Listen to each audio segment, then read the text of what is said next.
হ্যাঁ বানাচ্ছে আমাকে নিয়ে কেরলা সেলুনের দোকানের মধ্যে চুল কাটতে এসে আমার চুলের দিল 12টা বাজিয়ে। करे बहुत मना करो मत करो रहने दो बहुत बुरे लग रहे। যাই হোক চুলটা তো কেটে দিল ভাই, চুলটা কেটে দিল কিন্তু 200 টাকা নিল চুল দাড়ি কাটতে।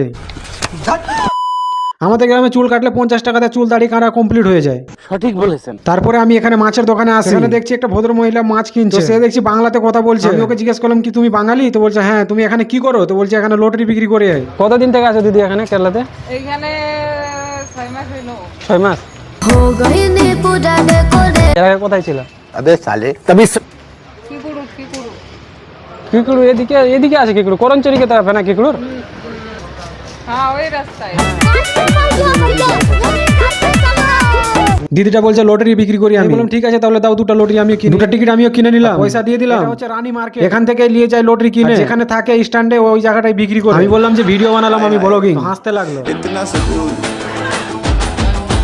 আচ্ছা মালক কা কিলো? কারা কারা কেরলার ভাষা জানো অবশ্যই কমেন্ট করে বলো। আমি এক সপ্তাহের বাজার আজকে কিনে নিলাম, বারে কিনতে না আসতে হয়। আচ্ছা সবজি বাজার আলু টমাটোল পেঁয়াজ যা সব লাগে সব কিছু কিনে নিলাম ফটাফট করে অ্যাঙ্কেলটার কাছে। তারপর কি বলবো ভাই, এই পাবলিক প্লেসে ভিডিও বানাতে খুব ভয় লাগে ভাই। এখানকার মানুষ যা আছে, আমার মোবাইল হাতে উপরে করে রাখছি তো মানুষ খালি আমার দিকে তাকিয়ে তাকিয়ে দেখছে ভাই, খালি বড় বড় চোখ করে দেখছে, মানে মারতে চলে আসবে নাকি এরকম। কোনো রকম ইগনোর করে দিয়ে আমি তাও ভয় করে করে করে সাহস নিয়ে তাও ভিডিওটা বানালাম। ভিডিও বানাচ্ছি ওটা হচ্ছে কারণ না, কারণ হচ্ছে এটা আমি যে কম দামি মোবাইল আমার ঘুরিয়ে ঘুরিয়ে ভিডিও বানাচ্ছি ওটা হচ্ছে মেন কারণ। ওই যে হলো ছোট ক্রিয়েটার, এই জায়গায় যদি বড় ক্যামেরা নিয়ে ডিএসএলআর ক্যামেরা নিয়ে যদি এসে যদি কেউ যদি ভিডিও বানায় তো মানুষ এসে আরো জড়িয়ে হয়ে বলবে যে আমার ফটো তোল, আমার ভিডিও কর।